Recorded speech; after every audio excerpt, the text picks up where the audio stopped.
ਜਦੋਂ ਬੰਦਾ ਸਿੰਘ ਬਹਾਦਰ ਐਂਟਰ ਹੁੰਦਾ ਹੈਗਾ ਸਮਾਣੇ ਵਾਲੇ ਪਾਸਿਓਂ, ਦਿੱਲੀ ਵਾਲੇ ਪਾਸਿਓਂ ਆਉਂਦਾ ਹੈ, ਤਾਂ ਸਮਾਣੇ ਵਾਲੇ ਪਾਸਿਓਂ ਉਹਦੀ ਪਹਿਲੀ ਐਂਟਰੀ ਹੁੰਦੀ ਹੈ। ਤਾਂ ਸਾਰਿਆਂ ਤੋਂ ਪਹਿਲਾ ਹੱਲਾ ਹੀ ਉਹਦਾ ਇਹ ਹੁੰਦਾ ਕਿ ਜਿਹੜੇ ਉੱਥੋਂ ਦੇ ਵੱਡੇ ਲੈਂਡਲੌਰਡ ਨੇ, ਜੰਗੀਰਦਾਰ ਨੇ, ਰਜਵਾੜੇ ਨੇ, ਉਹ ਉਹਨਾਂ ਨੂੰ ਤਹਿਸ ਨਹਿਸ ਕਰਦਾ ਤੁਰਿਆ ਜਾਂਦਾ ਹੈ।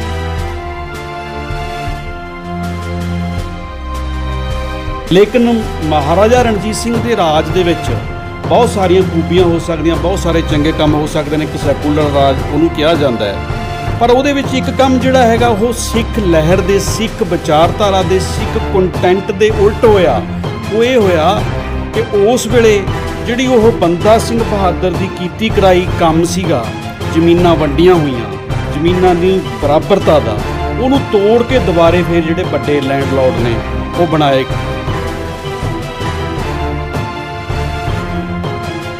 ਜਦੋਂ ਉਹਨਾਂ ਨੇ ਆਪਣਾ ਰਾਜ ਸਥਾਪਿਤ ਕਰ ਲਿਆ, ਸਰਹੰਦ ਦੇ ਵਿੱਚ ਉਹਨਾਂ ਨੇ ਆਪਣਾ ਮੁੱਖ ਟਿਕਾਣਾ ਬਣਾ ਲਿਆ, ਤਾਂ ਉੱਥੇ ਜਿਹੜੀਆਂ ਟੁੱਟੀਆਂ ਭੱਜੀਆਂ ਮਸਜਿਦਾਂ ਸੀ, ਮਜ਼ਾਰਾਂ ਸੀ, ਮੰਦਿਰ ਸੀ, ਉਹਨਾਂ 'ਤੇ ਪੈਸਾ ਲਾ ਕੇ ਉਹਨਾਂ ਨੂੰ ਸਥਾਪਿਤ ਕੀਤਾ।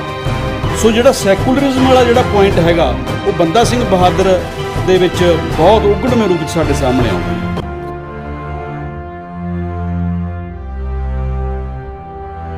ਦੇਖੋ, ਲੋੜ ਤਾਂ ਤੁਹਾਡੀ ਸਮਝ ਤੋਂ ਬਣਦੀ ਹੈ। ਅਸੀਂ ਇਸ ਗੱਲ ਕਰਕੇ ਕਹਿੰਦੇ ਕਿ ਰਣਜੀਤ ਸਿੰਘ ਇਸ ਪੁਆਇੰਟ ਦੇ ਉੱਤੇ ਸਿੱਖੀ ਨਾਲੋਂ, ਸਿੱਖੀ ਦੇ ਮੂਲ ਤੱਤ ਨਾਲੋਂ, ਸਿੱਖ ਲਹਿਰ ਦੇ ਮੂਲ ਤੱਤ ਨਾਲੋਂ ਸਾਨੂੰ ਵੱਖਰਾ ਖੜਾ ਨਜ਼ਰ ਆਉਂਦਾ।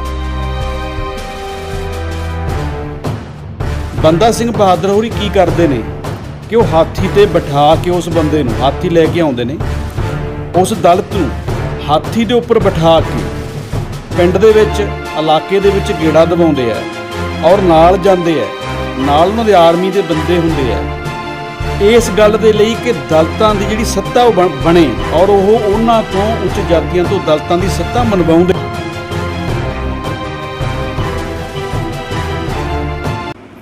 ਦੁਨੀਆ ਦੇਖ ਰਹੇ ਸਾਰੇ ਦਰਸ਼ਕਾਂ ਦਾ ਸਵਾਗਤ ਹੈ। ਪਿਛਲੇ ਦਿਨ ਇੱਕ ਵਿਵਾਦ ਖੜਾ ਹੋਇਆ ਮਹਾਰਾਜਾ ਰਣਜੀਤ ਸਿੰਘ ਦੀ ਤਸਵੀਰ ਨੂੰ ਲੈ ਕੇ ਕਿ ਪੰਜਾਬ ਦੇ ਮੁੱਖ ਮੰਤਰੀ ਭਗਵੰਤ ਸਿੰਘ ਮਾਨ ਹੋਰਾਂ ਵੱਲੋਂ, ਆਮ ਆਦਮੀ ਪਾਰਟੀ ਵੱਲੋਂ ਪੰਜਾਬ ਦੇ ਸੀਐਮ ਆਫਿਸ ਵਿੱਚੋਂ ਮਹਾਰਾਜਾ ਰਣਜੀਤ ਸਿੰਘ ਦੀ ਤਸਵੀਰ ਨੂੰ ਹਟਾ ਦਿੱਤਾ ਗਿਆ। ਬਾਅਦ ਦੇ ਵਿੱਚ ਸ਼ਾਮ ਤੱਕ ਹੀ ਜਿਹੜਾ ਉਹ ਮਸਲਾ ਉਹ ਕਲੈਰੀਫਾਈ ਹੋਗਾ ਕਿ ਤਸਵੀਰ ਨੂੰ ਨਹੀਂ ਹਟਾਇਆ ਗਿਆ। ਆਪਾਂ ਤਸਵੀਰ ਤੋਂ ਵੀ ਅੱਗੇ ਚੱਲਾਂਗੇ, ਗੱਲ ਕਰਾਂਗੇ ਮਹਾਰਾਜਾ ਰਣਜੀਤ ਸਿੰਘ ਦੀ ਵਿਚਾਰਧਾਰਾ ਬਾਰੇ, ਉਹਦੇ ਸਿੱਖ ਰਾਜ ਬਾਰੇ, ਤੇ ਉਹਨਾਂ ਤੋਂ ਪਹਿਲਾਂ ਵੀ ਸਿੱਖ ਇਤਿਹਾਸ ਦੇ ਵਿੱਚ ਜਿਹੜੇ ਨਾਇਕ ਹੋਏ ਨੇ, ਬਾਬਾ ਬੰਦਾ ਸਿੰਘ ਬਹਾਦਰ, ਉਹਨਾਂ ਦੀ ਚਰਚਾ ਘੱਟ ਕਿਉਂ ਹੁੰਦੀ ਆ, ਮਹਾਰਾਜਾ ਰਣਜੀਤ ਸਿੰਘ ਦੇ ਸਿੱਖ ਰਾਜ ਦੀ ਚਰਚਾ ਵੱਧ ਕਿਉਂ ਹੁੰਦੀ ਆ। ਪਿਛਲੇ ਸਮੇਂ ਵਿੱਚ ਬਾਬਾ ਬੰਦਾ ਸਿੰਘ ਬਹਾਦਰ ਜੀ ਦਾ 350 ਸਾਲਾ ਜਨਮ ਦਿਹਾੜਾ ਵੀ ਲੰਘ ਕੇ ਗਿਆ, ਉਹ ਵੀ ਇੰਨੇ ਸ਼ਾਨ ਨਾਲ ਕਿਉਂ ਨਹੀਂ ਮਨਾਇਆ ਗਿਆ। ਇਹ ਦੋਵੇਂ ਰਾਜ ਪ੍ਰਬੰਧਾਂ ਵਿੱਚ ਇੱਕ ਜੇ ਆਪਾਂ ਪੈਰਲਲ ਡਰਾਅ ਕਰਨ ਦੀ ਕੋਸ਼ਿਸ਼ ਕਰਾਂਗੇ। ਸਾਡੇ ਨਾਲ ਸਰੋਕਾਰ ਮੈਗਜ਼ੀਨ ਦੇ ਸੰਪਾਦਕ ਸੁਖਵਿੰਦਰ ਪੱਪੀ ਜੀ ਨੇ। ਬਹੁਤ ਬਹੁਤ ਸਵਾਗਤ ਹੈ ਜੀ ਤੁਹਾਡਾ। ਬਹੁਤ ਸ਼ੁਕਰੀਆ ਜੀ। ਜਿਵੇਂ ਆਪਾਂ ਗੱਲ ਕਰ ਰਹੇ ਸੀ ਕਿ ਮਹਾਰਾਜਾ ਰਣਜੀਤ ਸਿੰਘ ਦੇ ਸਿੱਖ ਰਾਜ ਬਾਰੇ ਤਾਂ ਬਹੁਤ ਚਰਚਾ ਹੁੰਦੀ ਆ, ਪਰ ਬਾਬਾ ਬੰਦਾ ਸਿੰਘ ਬਹਾਦਰ ਦੇ ਖਾਲਸਾ ਇਨਕਲਾਬ ਬਾਰੇ ਇੰਨੀ ਗੱਲਬਾਤ ਉਹ ਨਹੀਂ ਹੁੰਦੀ। ਇਸ ਤਰ੍ਹਾਂ ਕਿਉਂ ਹੈ? ਦੇਖੋ, ਇਹ ਹੈ ਕਿ ਜਿਹੜੀਆਂ ਵੀ ਪੰਜਾਬ ਜਾਂ ਪੰਜਾਬ ਦੇ ਆਲੇ ਦੁਆਲੇ ਸਾਡੇ ਹੁਕਮਰਾਨ ਰਹੇ ਨੇ, ਜਾਂ ਸਾਡੇ 'ਤੇ ਰਾਜ ਕਰ ਰਹੀਆਂ ਜਿਹੜੀਆਂ ਪਾਰਟੀਆਂ ਨੇ, ਜਾਂ ਜਿਨ੍ਹਾਂ ਨੇ ਵੀ ਪੰਜਾਬ ਦੇ ਵਿੱਚ ਬਦਲ ਕੇ ਰਾਜ ਕੀਤਾ, ਐਕਚੁਅਲੀ ਬੰਦਾ ਸਿੰਘ ਬਹਾਦਰ ਦੀ ਜਿਹੜੀ ਵਿਚਾਰਧਾਰਾ ਹੈ, ਜਾਂ ਉਹਨਾਂ ਦੀ ਵਿਚਾਰਧਾਰਾ ਦਾ ਜਿਹੜਾ ਕੰਟੈਂਟ ਹੈ, ਉਹ ਉਹਨਾਂ ਦੇ ਫਿੱਟ ਨਹੀਂ ਬਹੁਤਾ ਬੈਠਦਾ। ਪਹਿਲੀ ਗੱਲ ਤਾਂ ਤੁਸੀਂ ਇਹ ਦੇਖੋ ਕਿ ਬਹੁਤ ਸਾਰੇ ਲੋਕ ਇਹ ਕਹਿ ਰਹੇ ਨੇ ਕਿ ਸਾਡਾ ਜਿਹੜਾ ਪਹਿਲਾ ਹੁਕਮਰਾਨ ਹੈ ਸਿੱਖਾਂ ਦਾ, ਉਹ ਮਹਾਰਾਜਾ ਰਣਜੀਤ ਸਿੰਘ ਨੂੰ ਪੇਸ਼ ਕੀਤਾ ਜਾਂਦਾ ਹੈ। ਇਹ ਸਹੀ ਨਹੀਂ ਹੈ। ਹਕੀਕਤ ਇਹ ਹੈ ਕਿ ਬੰਦਾ ਸਿੰਘ ਬਹਾਦਰ ਜਿਹੜਾ ਹੈਗਾ ਉਹ ਸਿੱਖਾਂ ਦਾ ਪਹਿਲਾ ਹੁਕਮਰਾਨ ਹੋਇਆ। ਦੂਸਰਾ ਕਿ ਉਹਦੀਆਂ ਜਿਹੜੀਆਂ ਗੱਲਾਂ ਨੇ, ਉਹਦੀ ਜਿਹੜੀ ਵਿਚਾਰਧਾਰਾ ਹੈ, ਉਹ ਮਹਾਰਾਜਾ ਰਣਜੀਤ ਸਿੰਘ ਦੇ ਨਾਲ ਉਹਦੇ ਵਿੱਚ ਫਰਕ ਹੈ। ਉਹਦੇ ਵਿੱਚ ਕੁਛ ਵੱਡਾ ਇੱਕ ਜਿਹੜੀ ਹੈ ਦੀਵਾਰ ਖੜੀ ਹੈ। ਉਹ ਦੀਵਾਰ ਇਹ ਹੈ ਕਿ ਮਹਾਰਾਜਾ ਰਣਜੀਤ ਸਿੰਘ ਨੇ ਜ਼ਮੀਨਾਂ ਨੇ ਜਿਹੜੀਆਂ, ਜ਼ਮੀਨ ਦਾ ਜਿਹੜਾ ਸਵਾਲ ਹੈ ਪੰਜਾਬ ਦੇ ਵਿੱਚ, ਉਹਨੂੰ ਵੱਖਰੇ ਤਰੀਕੇ ਨਾਲ ਲਿਆ। ਬੰਦਾ ਸਿੰਘ ਬਹਾਦਰ ਨੇ ਬਿਲਕੁਲ ਵੱਖਰੇ ਤਰੀਕੇ ਦੇ ਨਾਲ ਲਿਆ। ਕਿਉਂਕਿ ਜੇ ਅਸੀਂ ਇਹਨਾਂ ਨੂੰ ਦੋਨਾਂ ਹੁਕਮਰਾਨਾਂ ਨੂੰ ਸਿੱਖ ਲਹਿਰ ਦੀ ਰੌਸ਼ਨੀ ਵਿੱਚ ਦੇਖਾਂਗੇ, ਸਿੱਖ ਲਹਿਰ ਦੇ ਥੜੇ ਤੋਂ ਖੜ੍ਹ ਕੇ ਜਦੋਂ ਦੇਖਦੇ ਹਾਂ ਕਿ ਸਿੱਖ ਲਹਿਰ ਦਾ ਕੰਟੈਂਟ ਕੀ ਹੈ, ਸਿੱਖ ਲਹਿਰ ਸਾਡੀ ਕਹਿੰਦੀ ਕੀ ਹੈ, ਸਾਡੇ ਗੁਰੂਆਂ ਦਾ ਜਿਹੜਾ ਸੀ ਉਹ ਇਹਦੇ ਬਾਰੇ ਕੀ ਕਹਿਣਾ ਸੀ, ਤਾਂ ਸਾਨੂੰ ਪਤਾ ਲੱਗਦਾ ਕਿ ਜਿਹੜਾ ਬੰਦਾ ਸਿੰਘ ਬਹਾਦਰ ਹੈ ਉਹ 100 ਦਾ 100% ਉਹ ਗੁਰੂਆਂ ਦੀ ਲਾਈਨ ਦੇ ਉੱਤੇ ਖੜਾ ਨਜ਼ਰ ਆਉਂਦਾ ਹੈ। ਉਹ ਗੁਰੂਆਂ ਦੀ ਉਸ ਗੱਲ ਦੀ ਪਹਿਰੇਦਾਰੀ ਕਰਦਾ ਨਜ਼ਰ ਆਉਂਦਾ ਹੈ ਜਿਹਦੇ ਵਿੱਚ ਗੁਰੂ ਸਾਰਿਆਂ ਦੇ ਬਰਾਬਰਤਾ ਦੀ ਗੱਲ ਕਰਦੇ ਨੇ। ਤਾਂ ਬੰਦਾ ਸਿੰਘ ਬਹਾਦਰ ਇੱਕ ਪਹਿਲਾ ਬੰਦਾ ਹੈ ਜਿਹਨੇ ਪੂਰੇ ਹਿੰਦੁਸਤਾਨ ਦੇ ਵਿੱਚ ਕਿ ਜ਼ਮੀਨ ਜਿਹੜੀ ਜਿਹਦੇ ਨਾਲ ਇੱਕ ਬਹੁਤ ਵੱਡੇ ਵੱਡੇ ਜੰਗੀਰਦਾਰ ਸੀ, ਬਹੁਤ ਵੱਡੇ ਵੱਡੇ ਲੈਂਡਲੌਰਡ ਸੀ ਉਸ ਵੇਲੇ, ਲੇਕਿਨ ਦੂਸਰੇ ਪਾਸੇ ਜਿਹੜੇ ਬਹੁਤ ਹੀ ਦਬੇ ਕੁਚਲੇ ਗਰੀਬ ਦਲਿਤ ਲੋਕ ਸੀਗੇ, ਉਹਨਾਂ ਵੱਡਿਆਂ ਤੋਂ ਜ਼ਮੀਨਾਂ ਖੋਹ ਕੇ ਜਿਹੜਾ ਬੰਦਾ ਸਿੰਘ ਬਹਾਦਰ ਨੇ ਵੰਡੀਆਂ। ਤੁਸੀਂ ਦੇਖੋ ਕਿ 1709-10 ਦੇ ਨੇੜੇ ਜਦੋਂ ਬੰਦਾ ਸਿੰਘ ਬਹਾਦਰ ਐਂਟਰ ਹੁੰਦਾ ਹੈਗਾ ਸਮਾਣੇ ਵਾਲੇ ਪਾਸਿਓਂ, ਦਿੱਲੀ ਵਾਲੇ ਪਾਸਿਓਂ ਆਉਂਦਾ ਹੈ, ਤਾਂ ਸਮਾਣੇ ਵਾਲੇ ਪਾਸਿਓਂ ਉਹਦੀ ਪਹਿਲੀ ਐਂਟਰੀ ਹੁੰਦੀ ਹੈ। ਤਾਂ ਸਾਰਿਆਂ ਤੋਂ ਪਹਿਲਾ ਹੱਲਾ ਹੀ ਉਹਦਾ ਇਹ ਹੁੰਦਾ ਕਿ ਜਿਹੜੇ ਉੱਥੋਂ ਦੇ ਵੱਡੇ ਲੈਂਡਲੌਰਡ ਨੇ, ਜੰਗੀਰਦਾਰ ਨੇ, ਰਜਵਾੜੇ ਨੇ, ਉਹ ਉਹਨਾਂ ਨੂੰ ਤਹਿਸ਼ ਨਹਿਸ਼ ਕਰਦਾ ਤੁਰਿਆ ਜਾਂਦਾ ਹੈ। ਅੱਗੇ ਜਾਂਦਾ ਉਹ ਸਰਹੰਦ ਵੱਲ ਜਾਂਦਾ ਹੈ, ਸਰਹੰਦ ਉਹ ਲੰਮਾ ਸਮਾਂ ਰੁਕਦਾ ਹੈ।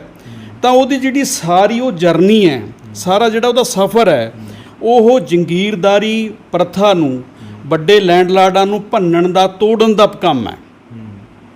ਲੇਕਿਨ ਮਹਾਰਾਜਾ ਰਣਜੀਤ ਸਿੰਘ ਦੇ ਰਾਜ ਦੇ ਵਿੱਚ ਬਹੁਤ ਸਾਰੀਆਂ ਖੂਬੀਆਂ ਹੋ ਸਕਦੀਆਂ, ਬਹੁਤ ਸਾਰੇ ਚੰਗੇ ਕੰਮ ਹੋ ਸਕਦੇ ਨੇ। ਇੱਕ ਸੈਕੂਲਰ ਰਾਜ ਉਹਨੂੰ ਕਿਹਾ ਜਾਂਦਾ ਹੈ, ਪਰ ਉਹਦੇ ਵਿੱਚ ਇੱਕ ਕੰਮ ਜਿਹੜਾ ਹੈਗਾ ਉਹ ਸਿੱਖ ਲਹਿਰ ਦੇ, ਸਿੱਖ ਵਿਚਾਰਧਾਰਾ ਦੇ, ਸਿੱਖ ਕੰਟੈਂਟ ਦੇ ਉਲਟ ਹੋਇਆ। ਉਹ ਇਹ ਹੋਇਆ ਕਿ ਉਸ ਵੇਲੇ ਜਿਹੜੀ ਉਹ ਬੰਦਾ ਸਿੰਘ ਬਹਾਦਰ ਦੀ ਕੀਤੀ ਕਰਾਈ ਕੰਮ ਸੀਗਾ, ਜ਼ਮੀਨਾਂ ਵੰਡੀਆਂ ਹੋਈਆਂ, ਜ਼ਮੀਨਾਂ ਦੀ ਬਰਾਬਰਤਾ ਦਾ, ਉਹਨੂੰ ਤੋੜ ਕੇ ਦੁਬਾਰੇ ਫਿਰ ਜਿਹੜੇ ਵੱਡੇ ਲੈਂਡਲੌਰਡ ਨੇ ਉਹ ਬਣਾਏ ਗਏ, ਵੱਡੀਆਂ ਰਿਆਸਤਾਂ ਦੁਬਾਰਾ ਉਸਰੀਆਂ। ਇਸ ਕਰਕੇ ਜਿਹੜੀਆਂ ਇਹ ਸਾਡੀਆਂ ਹੁਕਮਰਾਨ ਪਾਰਟੀਆਂ ਨੇ, ਉਹਨਾਂ ਦੇ ਰਣਜੀਤ ਸਿੰਘ, ਮਹਾਰਾਜਾ ਰਣਜੀਤ ਸਿੰਘ ਦਾ ਰਾਜ ਜ਼ਿਆਦਾ ਫਿੱਟ ਬੈਠਦਾ ਤੇ ਬੰਦਾ ਸਿੰਘ ਬਹਾਦਰ ਦਾ ਰਾਜ ਉਨਾ ਫਿੱਟ ਨਹੀਂ ਬੈਠਦਾ। ਇਹ ਉਹਦਾ ਬੁਨਿਆਦੀ ਕਾਰਨ ਹੈ। ਤੁਸੀਂ ਸੈਕੂਲਰ ਰਾਜ ਦੀ ਗੱਲ ਕੀਤੀ। ਮਹਾਰਾਜਾ ਰਣਜੀਤ ਸਿੰਘ ਦਾ ਰਾਜ ਬੜਾ ਸੈਕੂਲਰ ਰਾਜ ਮੰਨਿਆ ਜਾਂਦਾ ਕਿ ਸਾਰੇ ਵਰਗਾਂ ਨੂੰ, ਸਾਰੇ ਧਰਮਾਂ ਨੂੰ ਜਿਹੜੀ ਆ ਉਹ ਰੈਪਰੈਜ਼ੈਂਟੇਸ਼ਨ ਮਿਲਦੀ ਸੀਗੀ। ਕੀ ਬਾਬਾ ਬੰਦਾ ਸਿੰਘ ਬਹਾਦਰ ਦੇ ਰਾਜ ਦੇ ਵਿੱਚ ਇਸ ਤਰ੍ਹਾਂ ਨਹੀਂ ਸੀਗਾ? ਨਹੀਂ, ਬਿਲਕੁਲ ਨਹੀਂ।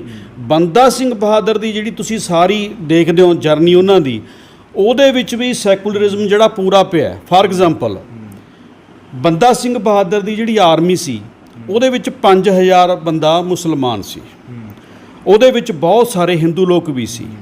ਔਰ ਮੈਂ ਜਿਵੇਂ ਪਹਿਲਾਂ ਦੱਸਿਆ ਕਿ ਬੰਦਾ ਸਿੰਘ ਬਹਾਦਰ ਜਦੋਂ ਪੰਜਾਬ ਦੇ ਵਿੱਚ ਐਂਟਰ ਹੋਇਆ, ਸਮਾਣੇ ਉਹਨੇ ਰਜਵਾੜਿਆਂ ਦੀਆਂ ਹਵੇਲੀਆਂ, ਰਜਵਾੜਿਆਂ ਦੇ ਜਿਹੜੇ ਆਪਣੇ ਕਿਲੇ ਸੀ ਉਹ ਤਾਂ ਤਹਿਸ਼ ਨਹਿਸ਼ ਕੀਤੇ, ਲੇਕਿਨ ਉਹਨੇ ਕਿਸੇ ਮਜ਼ਾਰ ਨੂੰ ਨਹੀਂ ਛੇੜਿਆ, ਉਹਨੇ ਕਿਸੇ ਮੰਦਿਰ ਨੂੰ ਨਹੀਂ ਛੇੜਿਆ।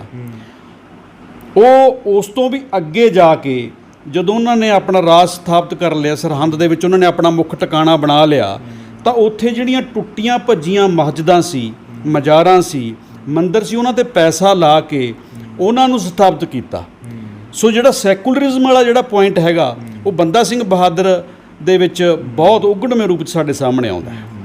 ਜਿਹੜੀ ਜ਼ਮੀਨਾਂ ਦੀ ਗੱਲ ਹੈ ਜੀ, ਕਿਉਂਕਿ ਦੋਵੇਂ ਸਿੱਖ ਸ਼ਖਸੀਅਤਾਂ ਦੇ ਜਿਹੜੇ ਸਮੇਂ ਦੇ ਵਿੱਚ ਵਕਫਾ ਬਹੁਤ ਹੈ, ਤਾਂ ਕੀ ਮਹਾਰਾਜਾ ਰਣਜੀਤ ਸਿੰਘ ਦੀ ਉਸ ਵੇਲੇ ਜਿਹੜੀ ਵੀ ਰਾਜਨੀਤਿਕ ਲੋੜ ਬਣ ਗਈ ਸੀ ਕਿ ਉਸ ਤਰ੍ਹਾਂ ਉਹਨਾਂ ਨੂੰ ਇਸ ਤਰੀਕੇ ਦਾ ਪ੍ਰਬੰਧ ਬਣਾਉਣਾ ਪਿਆ ਕਿ ਜਿਹਦੇ ਵਿੱਚ ਉਹਨਾਂ ਨੇ ਜ਼ਮੀਨਾਂ ਜਿਹੜੀਆਂ ਦੁਬਾਰਾ ਉਸ ਤਰੀਕੇ ਦਾ ਜਗੀਰਦਾਰੀ ਪ੍ਰਬੰਧ ਉਹ ਸਥਾਪਿਤ ਕੀਤਾ?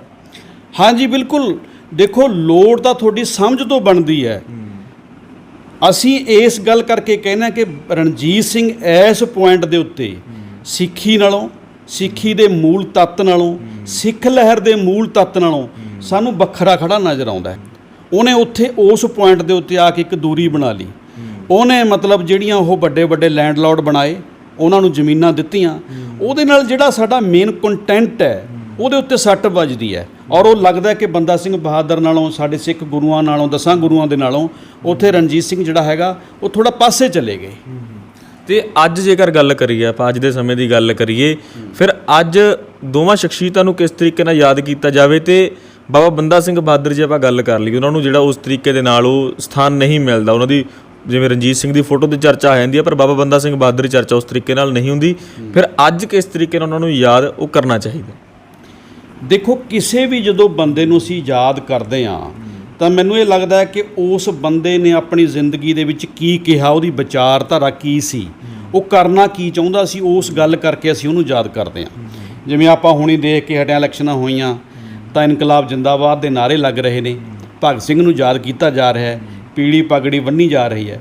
ਪਰ ਸਵਾਲ ਇਹ ਹੈ ਕਿ ਜੋ ਭਗਤ ਸਿੰਘ ਨੇ ਕਿਹਾ, ਕੀ ਉਸ ਨੂੰ ਮੌਜੂਦਾ ਹੁਕਮਰਾਨ ਉਹਦੇ ਉੱਤੇ ਕੰਮ ਕਰਨ ਲਈ ਤਿਆਰ ਨੇ। ਕੱਲੀ ਪੀਲੀ ਪਗੜੀ ਬੰਨ੍ਹਣ ਨਾਲ ਕੋਈ ਭਗਤ ਸਿੰਘ ਨਹੀਂ ਬਣ ਜਾਂਦਾ। ਇਨਕਲਾਬ ਜਿੰਦਾਬਾਦ ਦੇ ਨਾਅਰਾ ਲਾਉਣ ਨਾਲ ਵੀ ਕੋਈ ਭਗਤ ਸਿੰਘ ਨਹੀਂ ਬਣ ਜਾਂਦਾ। ਜਿੰਨੀ ਦੇਰ ਭਗਤ ਸਿੰਘ ਦੀ ਜਿਹੜੀ ਵਿਚਾਰਧਾਰਾ ਉਹਨੂੰ ਉਹ ਆਪਣੇ ਅਮਲ ਦੇ ਵਿੱਚ ਨਹੀਂ ਲੈ ਕੇ ਆਉਂਦਾ। ਇਹੀ ਗੱਲ ਜਿਹੜੀ ਬੰਦਾ ਸਿੰਘ ਬਹਾਦਰ ਹੋਰਾਂ ਬਾਰੇ ਹੈ। ਬੰਦਾ ਸਿੰਘ ਬਹਾਦਰ ਹੋਰਾਂ ਨੂੰ ਅੱਜ ਯਾਦ ਇਸ ਤਰੀਕੇ ਨਾਲ ਕੀਤਾ ਜਾ ਸਕਦਾ ਕਿ ਜਿਹੜਾ ਜ਼ਮੀਨ ਦਾ ਸਵਾਲ ਹੈ ਉਹ ਹਿੰਦੁਸਤਾਨ ਦੇ ਵਿੱਚ, ਪੰਜਾਬ ਦੇ ਵਿੱਚ ਇੱਕ ਬਹੁਤ ਬੁਨਿਆਦੀ ਸਵਾਲ ਹੈ। ਔਰਤ ਦੀ ਮੁਕਤੀ ਦਾ ਸਵਾਲ ਉਹਦੇ ਨਾਲ ਜੁੜਿਆ ਹੋਇਆ ਹੈ। ਦਲਿਤਾਂ ਦੀ ਮੁਕਤੀ ਦਾ ਸਵਾਲ ਉਹਦੇ ਨਾਲ ਜੁੜਿਆ ਹੋਇਆ ਹੈ। ਜਿਹੜੇ ਸਾਡੇ ਆਦਿਵਾਸੀ ਨੇ ਲੱਖਾਂ ਕਰੋੜਾਂ ਦੀ ਗਿਣਤੀ ਦੇ ਵਿੱਚ, ਉਹਨਾਂ ਨਾਲ ਉਹਦੀ ਮੁਕਤੀ ਦਾ ਸਵਾਲ ਜੁੜਿਆ ਹੋਇਆ ਹੈ।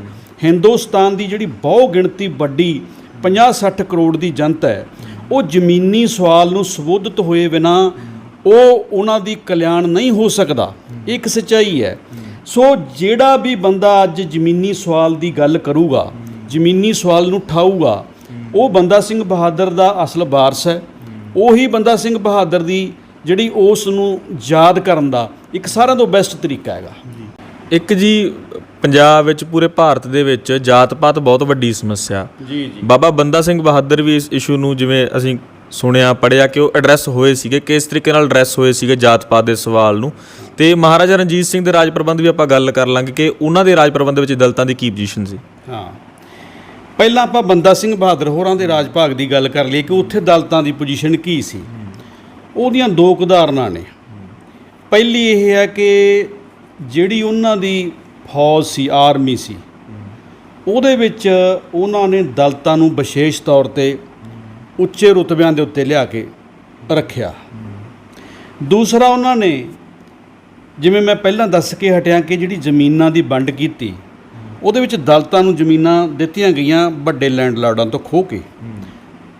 ਫਾਰ ਐਗਜ਼ਾਮਪਲ 1713 ਤੋਂ ਲੈ ਕੇ 1715 ਦੇ ਦਰਮਿਆਨ, ਜਦੋਂ ਬੰਦਾ ਸਿੰਘ ਬਹਾਦਰ ਹੋਰੀ ਇੱਕ ਗੁਰੀਲਾ ਯੁੱਧ ਦੇ ਵਿੱਚੋਂ ਨਿਕਲ ਰਹੇ ਨੇ, ਚੰਬਾ,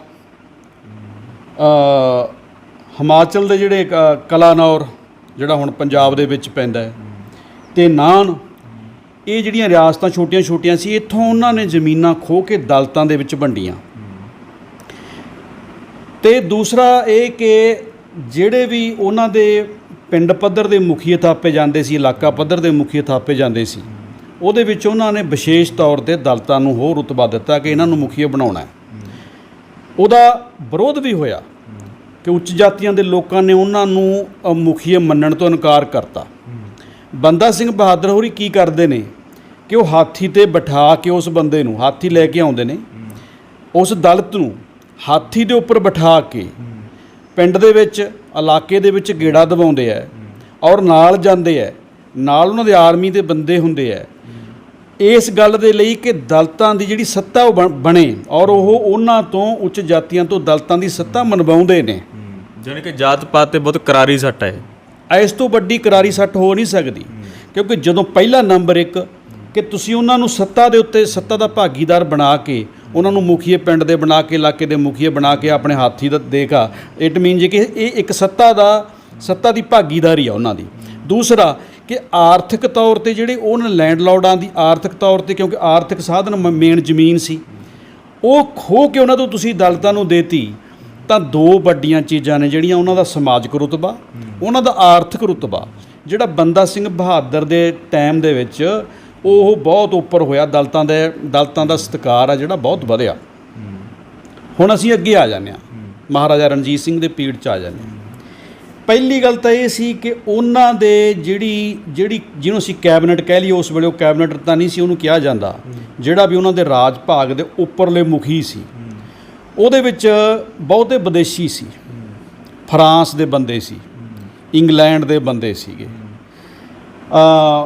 ਹੋਰ ਸਟੇਟਾਂ 'ਚੋਂ ਲਿਆਂਦੇ ਹੋਏ ਬੰਦੇ ਸੀ, ਜਿਨ੍ਹਾਂ ਨੂੰ ਉਹਨਾਂ ਸਮਿਆਂ ਦੇ ਵਿੱਚ ਅੰਗਰੇਜ਼ੀ ਆਉਂਦੀ ਸੀ, ਜਿਹੜੇ ਵੱਡੇ ਪੜ੍ਹੇ ਲਿਖੇ ਬੰਦੇ ਸੀ। ਉਹਨਾਂ ਨੇ ਜਿਹੜੀ ਉੱਚੀ ਪ੍ਰਭਾਵਸ਼ਾਲੀ ਲੋਕ ਅਤੇ ਉੱਚੀਆਂ ਜਿਹੜੀਆਂ ਜਾਤਾਂ ਦੇ ਲੋਕ ਸੀ, ਉਹਨਾਂ ਨੂੰ ਆਪਣੇ ਅਹੁਦਿਆਂ ਦੇ ਉੱਤੇ ਲਾਇਆ ਹੋਇਆ ਸੀ। ਮੈਂ ਇਹ ਨਹੀਂ ਕਹਿੰਦਾ ਕਿ ਉਹਨਾਂ ਨੇ ਕੋਈ ਦਲਿਤਾਂ ਨੂੰ ਨਹੀਂ ਲਾਇਆ ਹੋਣਾ, ਲੇਕਿਨ ਜ਼ਿਆਦਾ ਜਿਹੜੀ ਡੋਮੀਨੇਸ਼ਨ ਹੈ ਉਹ ਉੱਪਰਲੀਆਂ ਜਾਤਾਂ ਦੀ ਅਤੇ ਉਹ ਪ੍ਰਭਾਵਸ਼ਾਲੀ ਜਾਤਾਂ ਦੀ ਜਿਹੜੀ ਰਹੀ ਹੈ। ਦੂਸਰੀ ਜਿਹੜੀ ਵੱਡੀ ਗੱਲ ਹੈ, ਬੰਦਾ ਸਿੰਘ ਬਹਾਦਰ ਹੋਰਾਂ ਨੇ ਜਿਹੜੀਆਂ ਜ਼ਮੀਨਾਂ ਖੋਹ ਕੇ ਦਲਿਤਾਂ 'ਚ ਵੰਡੀਆਂ, ਆਮ ਕਿਸਾਨਾਂ ਦੇ ਵਿੱਚ ਵੰਡੀਆਂ, ਜਦੋਂ ਉਹਨਾਂ ਤੋਂ ਉਹਨਾਂ ਆਮ ਲੋਕਾਂ ਤੋਂ ਖੋਹ ਕੇ ਤੁਸੀਂ ਰਜਵਾੜਿਆਂ ਨੂੰ, ਵੱਡੇ ਲੋਕਾਂ ਨੂੰ ਜ਼ਮੀਨਾਂ ਦੇ ਰਹੇ ਹੋ, ਤਾਂ ਉਹਨਾਂ ਦਾ ਆਰਥਿਕ ਸਟੇਟਸ ਕੀ ਰਿਹਾ ਹੋਊਗਾ। ਇੱਥੋਂ ਪਤਾ ਲੱਗਦਾ ਨਾ ਕਿ ਦਲਿਤਾਂ ਦੀ ਜਾਂ ਆਮ ਲੋਕਾਂ ਦੀ ਜਿਹੜੀ ਪੋਜੀਸ਼ਨ ਹੈ ਉਹ ਹੌਲੀ ਹੌਲੀ ਮਹਾਰਾਜਾ ਰਣਜੀਤ ਸਿੰਘ ਦੇ ਰਾਜ ਤੱਕ ਆਉਂਦੇ ਆਉਂਦੇ ਖਰਾਬ ਹੋਈ, ਉਹ ਵਧੀਆ ਨਹੀਂ ਹੋਈ। ਇਸ ਕਰਕੇ ਇਹਨਾਂ ਦੇ ਵਿੱਚ ਇਹ ਜਿਹੜੀ ਬਹੁਤ ਬਰੀਕ ਇੱਕ ਲਾਈਨ ਹੈਗੀ, ਇਹਨੂੰ ਸਾਡੇ ਕਈ ਇਤਿਹਾਸਕਾਰ ਜਾਂ ਜਿਹੜੇ ਸਾਡੇ ਇੱਕ ਅੰਧ ਭਗਤੀ ਹੈ ਜਿਹੜੀ ਸਾਡੇ ਸਿੱਖ ਚਿੰਤਕਾਂ ਦੇ ਵਿੱਚ, ਉਹਨੂੰ ਉਹ ਪ੍ਰਗਟ ਨਹੀਂ ਕਰ ਪਾਉਂਦੇ, ਉਹਨੂੰ ਸਾਹਮਣੇ ਨਹੀਂ ਰੱਖਦੇ ਹੈਗੇ। ਕਿਉਂਕਿ ਇਹ ਜਿਹੜੀ ਆਰਥਿਕ ਉਹਨਾਂ ਦੀ ਨਾ ਬਰਾਬਰੀ ਹੈ ਜਿਹੜੀ ਹੈ, ਉਹ ਮਹਾਰਾਜਾ ਰਣਜੀਤ ਸਿੰਘ ਦੇ ਰਾਜ ਦੇ ਵਿੱਚ ਵਧੀ ਹੈ।